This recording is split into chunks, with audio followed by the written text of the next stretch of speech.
여러분 반갑습니다. 열왕기하 성경 강의 시간입니다. 세상사 모든 일이 골든타임이 있는 것 같습니다. 사람이 이제 학교를 입학할 때, 또 직장을 잡을 때, 그리고 결혼할 때, 또 남성 같은 경우는 군대를 다녀올 때, 또 나중에 이제 결혼하고 아이를 낳으며 육아를 할 때, 또는 집을 마련할 때, 어떤 새로운 사업을 시작할 때, 뭔가 좀 도약을 위해서 지금 뭔가 투자를 해야 할 때, 모든 것들이 여러분 살아가면서 기회들입니다. 그래서 그 기회라고 하는 것은 우리 인간의 선택과 어떤 결정, 이것이 중요하거든요. 내가 지금 그 기회를 포착하고 선택하고 결정하지 않는다면 마치 그 기회는 쏜 화살같이 쑥 지나갑니다. 결국 기회라고 하는 것은 이 시간입니다. 시간. 이 시간은 기회의 시간은 우리를 기다리는 게 아니라 그냥 이렇게 쑥 지나갑니다. 그러면 기회의 시간이 쑥 지나갈 때 기회를 포착한다는 것은 그 시간에 내가 선택을 하고 결정하는 것이죠. 이걸 잡아야만 합니다. 여러분, 이것을 할 수 있는 사람을 우리는 굉장히 지혜로운 사람이다. 하지만 눈앞에서 지금 기회의 시간이 지나가는 걸 알면서도 지나가고 있군. 그러나 아직은 아닌 것 같아. 또는 우유부단하게 모르겠다. 내가 지금 어떻게 이걸 결정할 수 있어. 그래서 쑥 지나가서 눈으로 보면서도 그냥 이러고 있습니다. 영적인 태만과 게으름, 우유부단함이죠. 여러분, 우리 삶 속에서 혹시 우리가 이렇게 그냥 기회가 지나가는 것을 보면서도 놓치고 있는 것은 아닙니까? 특히 영적인 부분에서 그렇습니다. 여러분, 영적인 부분에서 반드시 이 체인지의 터닝 포인트가 있습니다. 그러니까 변화의 터닝 포인트, 변화의 전환점이라는 게 있습니다. 우리가 예수를 믿으면 나타나는 중요한 결과, 현상은 뭐냐면 변화입니다. 만약에 예수 믿었는데도 옛생활과 지금 지금 현재 새로운 예수 믿은 후의 삶이 아무 변화가 없다면 그건 신앙생활 잘못하는 겁니다. 뭔가가 어딘가부터 그것은 잘못된 겁니다. 반드시 내가 예수를 믿었다고 한다면 예수를 믿는 순간부터 변화가 일어납니다. 근데 그 변화의 터닝 포인트가 있습니다. 반드시 그것은 기회의 시간입니다. 그 기회의 시간을 포착하고 잡아야만 내 삶의 변화가 일어납니다. 자, 그런데 핵심은 이것이죠. 우리가 말씀에 순종할 때 변화가 일어납니다. 그러면 여러분, 말씀에 순종하는 것을 아니까 순종하면 되는 거 아닙니까? 그런데 이게 쉽지 않습니다. 우리는 알면서도 잘 안 되는 부분이 있습니다. 우리가 몰라서가 아니라 말씀에 순종하면 우리의 삶은 변화되고 하나님께서는 우리의 인생을 더 업그레이드 시켜서 새로운 지평에서 일을 하게 하신다는 것을 분명히 우리는 이건 명제로서 알고 있습니다. 여러분, 그런데 안다고 해서 그 지식이 그 사람을 변화시키는 건 아닙니다. 내가 그 사실을 안다면 순종하는 실천이 있어야만 합니다. 자, 그런데 순종하기가 어려운 게 뭡니까? 그만큼 이 순종이라고 하는 것은 넘어야 할 고개, 넘어야 할 관문이 많기 때문입니다. 제가 목회하면서 느낀 건 뭐냐면 제 자신도 그렇고 성도들이 변화되는 과정들이 있습니다. 그런데 결코 이 순종이라는 것이 쉽지 않은 문제이다. 그 순종해야 한다는 것을 분명히 알지만 순종의 행위, 순종의 결단, 순종의 실천은 어려운 문제다. 제가 목회하면서 내린 결론입니다. 그래서 목회자는 기다려야 할 때가 있지요.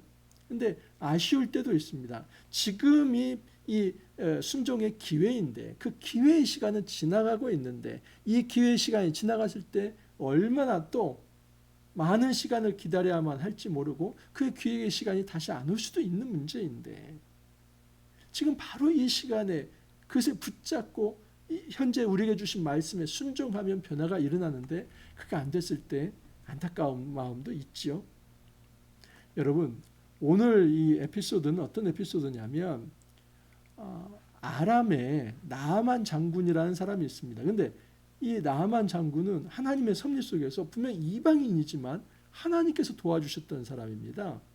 그래서 굉장히 이 사람은 어떻게 보면은 굉장히 선택받은 아주 그런 하나님 앞에 그 사랑받는 존재라고 볼 수 있죠.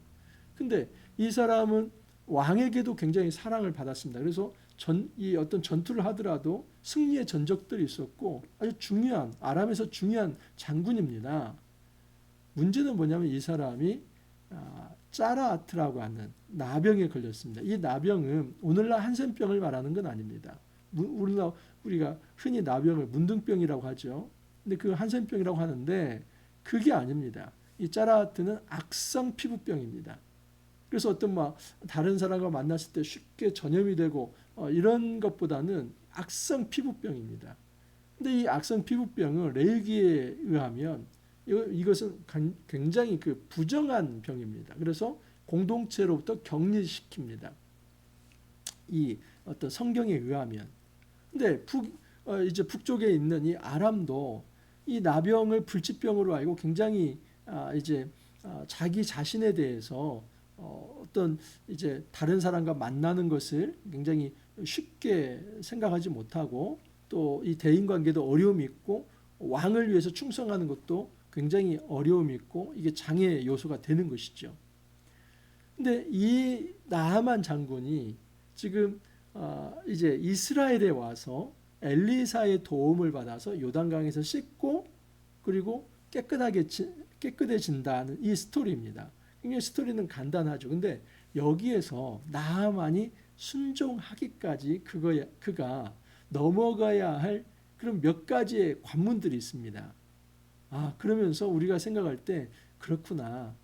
한 사람이 순종하기까지 정말 쉬운 길은 아니다. 그러나 순종했을 때 깨끗해지는 결과가 있구나. 그 교훈을 받을 수 있습니다. 자, 그러면 우리가 첫 번째 관문부터 한번 지나 보겠습니다. 1절 이하를 보면 아람 왕의 군대 장관 나하만은 그의 주인 앞에서 크고 존귀한 자니 이는 여호와께서 전에 그에게 아람을 구원하게 하셨음이라. 그는 큰 용사이나 나병 환자더라. 굉장히 나하만에 대해서 긍정적 평가를 하는데 큰 용사다. 아람을 구원하게 하는 이 어떤 전쟁에 나가서 아람에게 승리를 안겨주는 중요한 장군이었습니다. 특별히 하나님께서 그를 도우셨다 하는 내용이 나옵니다. 여기서 한 가지 알 수 있는 건 뭡니까? 우리 하나님께서는 이스라엘만 신이 아니라 온 우주의 신이라는 것. 여러분 그 여호와는 어떤 단일 신론에 의해서 이스라엘의 지역 신이 아닙니다. 단일 신론은 모든 지역의 신은 하나입니다. 그래서 이스라엘 신은 여호와이고 또 아람에는 또 아람 신이 있고 또는 모압에는 모압 신이 있고 이게 단일 신론입니다. 하지만 유일 신론은 뭐냐면 온 지구상에 온 우주의 신은 하나이다. 그 온전한 유일한 신이 여호와다. 이게 유일 신론이죠. 그렇기 때문에 여러분 이 유일 신이신 여호와는 이스라엘의 신만 아니라 아람에게도 이 여호와는 신이죠. 중요한 것은 뭐냐면 하나님께서 주권을 미치지 않을 곳이 없다는 사실입니다. 그래서 아람의 나하만까지도 하나님은 눈여겨보시고 그를 선택하고 또 그를 사랑하였습니다. 자, 그런데 그가 나병에 걸리게 됩니다. 나병 환자들아 전에 아람 사람이 떼를 지어 나아가서 이스라엘 땅에서 어린 소녀 하나를 사로잡음에 그가 나하만의 아내에게 수종들더니 그의 여주인에게 이르되 우리 주인이 사마리아에 계신 선지자 앞에 계셨으면 좋겠나이다. 그가 그 나병을 고치리이다 하는지라. 여러분 나하만에게 하나의 여종이 있는데 이 여종은 이스라엘과 전투를 해가지고 끌어온 포로입니다. 근데 그 포로된 이 여종이 나하만의 아내에게 당신의 남편이 지금 나병에 걸렸는데 이스라엘에 있는 선지자를 만났다면 아마 나았을 것입니다. 그렇게 귀뚱합니다. 여러분 첫 번째 넘어야 할 이 하나의 장벽이 있습니다. 그것은 사회적 신분적 차별의 장벽입니다. 지금 이 여종의 신분은 포로이죠. 그리고 그 당시 고대 사회에서 남성의 말을 더 우선시하고 여성의 말을 그렇게 중요하게 생각하지 않습니다. 여성이고 그러면서도 이 포로이고 종이고 그래서 하찮게 여길 수 있습니다.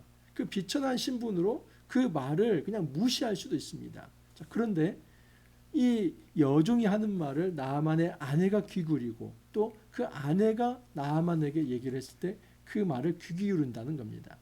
그래서 순종에 나아가기까지는 어떤 이 사회적 장벽 그리고 어떤 신분적인 어떤 자기 위치의 우월함 이 모든 것들을 내려놓을 수 있는 자세가 필요합니다. 불치하문이라는 말이 있지 않습니까? 어린아이에게 묻는 것을 부끄럽게 여기지 말라. 그 사람은 여러분 지혜를 얻을 수 있습니다. 왜냐하면 어린아이에게도 배울 것이 있기 때문입니다. 이 여종에게도 배울 것이 있는 겁니다. 그래서 자기가 가지고 있는 신분적 우월함, 사회적 지위 그것들을 내려놓지 않는다면 절대 순종은 시작되지 않습니다.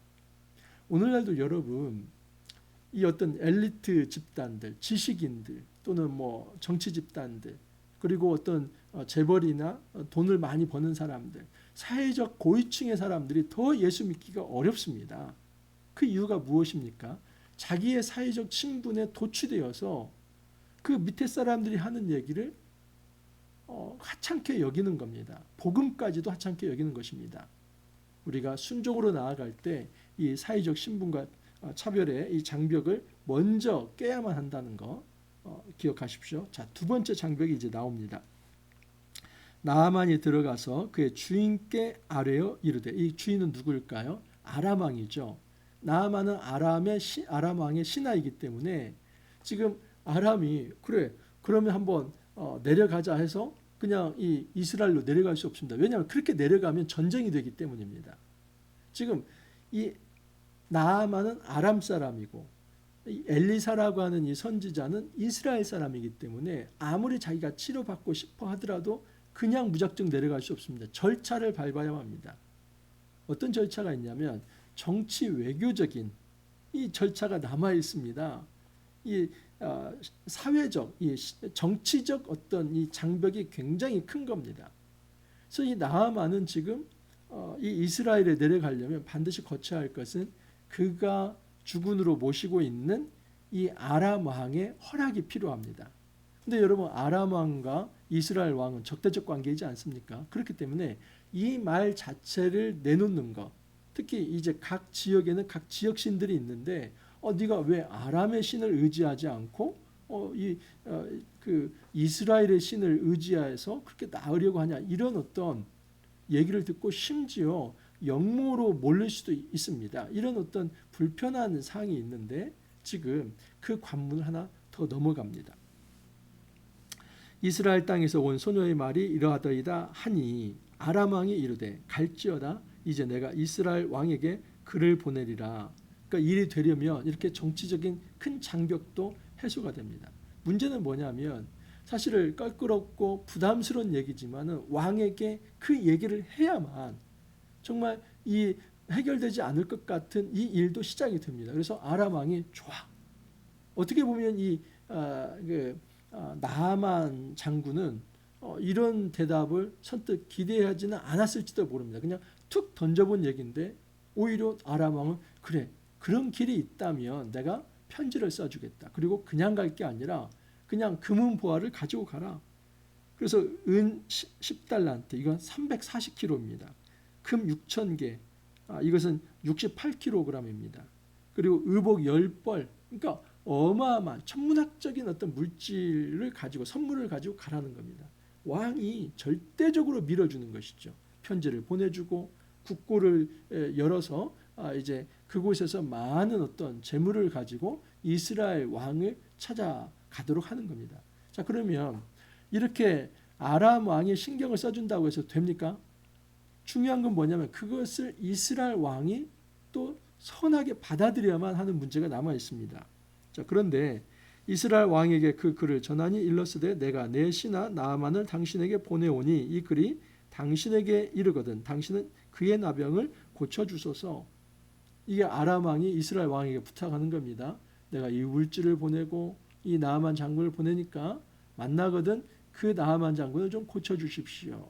간곡하게 편지를 씁니다. 근데 그것을 받는 이스라엘 왕은 굉장히 당혹스럽습니다. 왜냐하면 자기가 의사도 아니고, 그리고 못 고치면 그걸 빌미 삼아서 전쟁 일으키려고 하는 거 아니야? 그런 어떤 불안함과 불신이 깔려 있었기 때문입니다. 이스라엘 왕이 그 글을 읽고 자기 옷을 찢으며 이르되 내가 사람을 죽이고 살리는 하나님이냐? 그가 어찌하여 사람을 내게로 보내 그의 나병을 고치라 하느냐? 이해할 수 있는 말이죠. 아니 내가 무슨 하나님도 아니고 뭐 나한테 보낸다고 해서 내가 어떻게 고치라는 말이야. 그래서 못 고치면 그걸 빌미로 전쟁 일으키겠다는 거야? 이런 얘기죠.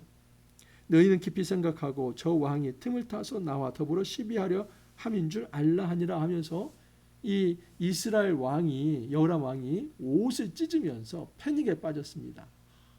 우리 아버지 때에 그 아람과 싸워서 엄청 피해가 있었는데 우리가 또 이 전쟁을 또 해야만 해 하면서 그냥 이 어떤 정신적 패닉, 공황이 찾아온 겁니다. 참 이때 넘어야 할 거. 그러니까 두 번째입니다. 아까 첫 번째는 이 사회적 신분, 그것을 내려놓을 수 있어야 한다는 것. 두 번째는 이 정치적인 어떤 어려움도 넘어설 수 있어야만 하는 것입니다. 그러니까 정치적 장벽이 분명히 존재한다는 것. 그래서 인간이 살아갈 때 이 사회 관계의 어떤 장벽이 있는데 그 정치적인 어떤 그 풀어야 할 어떤 장벽을 넘어서야 이제 이 나아만은 순종으로 나아갈 수 있습니다. 자, 세 번째 장벽이 또 하나 있습니다. 자, 이제는 이 엘리사를 만나는 과정입니다. 그런데 이 엘리사가 어떻게 보면은 약간 하대하듯이 나아만을 만나줍니다. 하나님의 사람 엘리사가 이스라엘 왕이 자기의 옷을 찢었다함을 듣고 왕에게 보내 이르되 왕이 어찌하여 옷을 찢었나이까 하면서 그 사람을 내게 오라 하소서. 이 엘리사가 이 이스라엘 왕에게 걱정하실 필요 없습니다. 그냥 저에게 보내주시면 제가 알아서 처리하겠습니다. 나하만이 이에 말들과 병거들을 거느리고 이르러 엘리사의 집 문에 서니, 엘리사의 어디에 섰다고 그래요? 엘리사의 집 아닙니까? 밖입니까? 밖에 문 앞에 서 있습니다. 그래서 엘리사는 지금 나하만 장군, 이 아람의 아주 유명한 이 장군이 왔는데 그를 집 안으로 초대해서 들여오지 않습니다. 차 한 잔 대접하지 않습니다. 그냥 문 밖에 서 있게 합니다. 그러면서 엘리사가 얼굴도 보여주지 않고 그의 종 게하시에게 한마디 말을 합니다. 요단강에 가서 7번 몸을 씻으라. 그렇게 명령을 내려라. 명령이죠. 그러면 그 말을 듣는 나하만 장군 입장에서 마음이 어떻겠습니까? 일단은 너무 빈정상하는 거죠. 그래서 내가 이 아람의 군대 장관이었고 그리고 많은 물질을 가져왔고 어찌 보면은 지금 위협적으로 더 이렇게 힘이 있는 상태인데도 머리 숙이고 왔는데 집 안에 문 안으로도 안 들이고 차 한 잔 대접하지 않으면서 얼굴도 보여주지 않고 그의 종을 통해서 요단강에서 7번 씻으라 말 한마디 하니까 빈정상한 거죠. 그래서 나하만 장군이 야 여기 이스라엘의 요단강 흙탕물인데 그보다도 더 좋은 강이 우리 북쪽에 아람에 있지 않은가? 왜 내가 여기서 이렇게 씻어야만 하는가? 퇴하고 돌아서려고 하는 겁니다. 여러분 넘어야 할 장벽이 뭐가 있습니까? 자기 자존심이 있죠.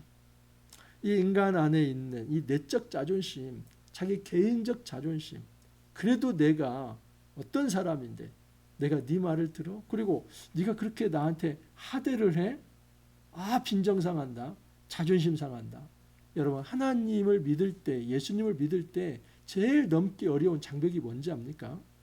첫 번째 이 신분과 정치적 이런 어떤 장벽보다도 더 넘기 어려운 이 사회적 장벽을 그것보다 더 넘기 어려운 게 자기 개인의 자존심의 장벽입니다. 내가 이것을 인정을 할 때는 이제까지 살아온 모든 삶을 부정하는 것 같습니다. 내 세계관 자체를 내려놓는 것이기 때문입니다. 내가 예수를 믿는다고 할 때 지금까지 붙들고 살아왔던 인생관과 세계관을 다 내려놓는다고 생각할 때 너무나 그게 싫습니다. 그렇기 때문에 자존심을 내려놓고 하나님 앞에 무릎 꿇는다? 이거 우리가 그렇게 쉽게 생각하죠? 그렇지 않습니다. 대학 교수들 보십시오. 예수 믿기 쉽습니까? 절대 쉽지 않습니다. 왜냐하면 자기가 배운 어떤 전문 분야의 지식이 있고, 또 여러분 이 박사들은 어느 정도 이 공통적인 어떤 지경에서의 어떤 지식들이 있습니다. 그 지식이 자기의 아성이 되어서 그 지식으로 만들어낸 이 인생관과 세계관 속에서 뭔가를 받아들이려 하지 않습니다. 그럴 때 어떻습니까? 정말 자기가 가지고 있는 이 지식 때문에 예수를 믿지 못하는 경우가 많이 있습니다. 지혜로운 사람은, 정말 지혜로운 사람은 자기 자존심을 하나님 앞에 부리지 않습니다. 이건 자존감 없이 살아가라는 게 아니라 하나님 앞에서 겸손한 마음, 심령이 가난한 마음, 무릎 꿇는 마음, 이 마음이 있습니다. 이것을 가져야만, 이 관문을 지나야만 순종으로 나아갈 수 있습니다. 자, 마지막 13절 이하를 보면 그의 종들이 나와서 말하여 이르되 내 아버지여 선지자가 당신에게 큰 일을 행하라 말하였다면 행하지 아니하였으리까 하물며 당신에게 이르기를 씻어 깨끗하게 하라 함이리까. 무슨 얘기냐면 지금 나아만의 이 신하들이 이런 얘기를 합니다. 아니 그러면 그 엘리사라고 하는 선지자가 더 어려운 일을 시켰으면 안 할 거였어요? 여기까지 왔는데 아니 그 요단강에 가서 씻으라는 말이 뭐가 잘못된 겁니까? 그러니까 그 어려운 얘기입니까? 여러분 넘어야 할 장벽이 바로 상식이라고 하는 장벽이 있습니다. 그렇지 않습니까? 지금 이제 사회적 신분의 장벽과 정치적 장벽과 개인의 자존심이 걸린 이 문제를 지금 어느 정도 넘어왔는데 마지막 순간에 그냥 내가 돌아가야겠다. 그러면 여러분 왕에게 뭐 말을 해가지고 정말 어마어마한 물질을 가지고 왔고 그 며칠을 와서 또 이스라엘 왕을 만나서 여기까지 왔는데 돌아간다면 그게 여러분 상식적인 겁니까? 해보지도 않고 돌아서는 것은 결코 상식적이지 않습니다. 그 일이 되든 안 되든 그 어려운 얘기도 아니고 요단강에 가서 몸 7번 씻으라는 게 뭐가 어렵습니까? 근데 그것을 자기의 자존심 때문에 그걸 버리고 간다면 굉장히 비상식적 행동이기 때문에 이 신하들이 이거 어려운 얘기가 아닙니다. 그보다 더 정말 심한 말을 했더라도 또 어떤 큰 일을 명령했더라도 그거 해야만 하지 않았습니까? 이것은 아주 작은 일, 그런 어떤 당신이 할 수 있는 그런 쉬운 일을 말한 거기 때문에 그거 하시면 됩니다. 그래서 신하는 이 상식과 비상식에서 이 상식의 길을 걸으라고 조언을 합니다. 그래서 이 나아만이 순종하게 되죠. 여러분 순종하기까지 몇 단계를 지나갑니까? 제가 볼 때는 총 4단계나 지난 거예요. 사회적 어떤 신분, 또 어떤 정치적 관계의 벽, 그리고 어떤 자존심, 그리고 이 마지막에는 이제 상식, 이런 어떤 과정들을 겪어서 결국은 순종을 하게 되고 순종의 결과 어떻게 됩니까? 아이의 살같이 회복되어 깨끗하게 되었다. 우리가 하나님 앞에 순종하기까지 넘어야 할 관문들이 참 많이 있습니다. 어떤 한 사람이 순종한다는 거, 그것은 정말 인생이 변화되는 것만큼 어려운 일입니다. 그런데 그 순종이 결국은 터닝 포인트가 되어서 참된 변화를 일으킵니다. 우리에게 있어서 어떤 여러분 이 기회가 있습니까? 나에게 있어서 정말 이 골든타임이 지금 무엇입니까? 우리가 교회 공동체에서 말씀을 듣는 것도 사실은 기회입니다. 제가 이렇게 어떤 영상을 통해서 말씀을 드릴 때 이 순간도 지나가는 기회입니다. 이 순간이 지나가면 그냥 그것도 지나가고 없을 것입니다. 하지만 이 말씀을 듣고 순종하겠다고 하면 그 기회를 포착한 겁니다. 그리고 그 순종한 사람만이 깨끗해질 수 있다는 것. 그러니까 내가 말씀을 들었다고 하는 것, 그거 말씀을 안다고 하는 것, 그것이 사람을 변화시키지는 않습니다. 그러니까 이 아주 부정한 이 짜라트라고 하는 나병에서 어린아이의 살과 같은 이 몸은 완전히 다른 거죠. 그러면 굉장히 큰 변화가 있는 겁니다. 굉장히 큰 변화에 있어서 순종이라고 하는 것은 중요한 거죠. 순종이 없으면 이 나병에서 어린아이의 살과 같은 모습으로 변화가 안 일어납니다. 그 순종이라고 하는 것은 기회를 쫓아가는 거다. 그리고 그 순종하기까지 넘어야 할 관문들이 많은데 그걸 극복하고 결국은 자존심을 내려놓고 하나님 앞에서 가난한 심령으로 엎드릴 때에만 그에게 이후에 쏟아지는 복이 있을 수 있다는 것입니다. 순종하면 복이 있습니다. 이건 제가 하는 말이 아니라 하나님께서 주신 말씀입니다. 그러므로 믿으십시오. 순종하면 복이 있습니다. 순종하지 않기 때문에 복되지 않은 것입니다. 근데 그 순종은 결코 쉽지 않은 일이고 때로는 우리가 합리적으로 잘 이해되지 않는 일이기도 합니다. 하지만 실천하기 어려운 게 아닙니다. 하나님은 절대 우리에게 어려운 순종을 말하지 않습니다. 요단강에 가서 씻어라. 내 자존심만 내려놓는다면, 조금만 더 귀 기울인다면 할 수 있는 순종입니다. 하나님께서 하늘 위에 있는 별을 따오라 이런 어떤 어려운 명령을 내리신 게 아니라 요단강에 가서 7번 씻어라. 그러면 너의 영혼과 너의 몸이 완전히 깨끗해질 것이다. 우리가 세례를 받아야 구원받습니다. 어떻게 세례를 받습니까? 물세례를 받죠. 근데 그것은 성령 세례입니다. 예수를 믿을 때 성령이 내 안에 들어오실 때 내 안에 모든 것들이 씻겨져 나갑니다. 어린아이의 살처럼 새로워집니다. 여러분, 지금 그 기회의 시간을 놓치지 마십시오. 나에게 있어서 이 변화의 시간을 결코 놓치지 마십시오. 이 시간은 지나가고 다시 오지 않을 수 있습니다. 이 시간을 잘 잡는다면 우리는 더 하나님 앞에서 멋진 신앙인으로 새로워질 수 있습니다. 여러분, 우리가 그 순종의 삶 함께 살아갈 수 있기를 간절히 소망합니다. 함께 기도합니다. 주님, 감사합니다. 저희들에게 순종의 기회의 시간을 가르쳐 주시니 감사합니다. 이 기회의 시간이 항상 우리를 기다리는 것이 아니라 쏜 화살처럼 지나간다는 것을 알게 되었습니다. 우리가 좀 더 깨어있는 영성을 가지고 말씀에 순종하고자 하는 의지가 있게 해주시고 결단하게 해주시고 또 용기 있게 행동할 수 있도록 주님 이끌어 주옵소서. 주 앞에 이 순종하는 행동을 통하여서 하나님께서 열어주시는 새로운 세상에서의 온전한 삶, 깨끗한 삶, 거룩한 삶 살아갈 수 있도록 주님 이끌어 주옵소서. 주님 감사하옵고 예수님 이름으로 기도하옵나이다. 아멘. 여러분, 이 열왕기하 말씀은 역사, 스토리이기 때문에 너무 재미가 있어요. 특별히 열왕기하는 이 엘리사 스토리가 굉장히 재미있게 진행이 됩니다. 우리가 계속해서 이 말씀 속에서 하늘의 은혜를 체험하시길 바랍니다. 또 오늘 하루도 여러분 화이팅 하시고 또 내일 찾아뵙도록 하겠습니다. 감사합니다.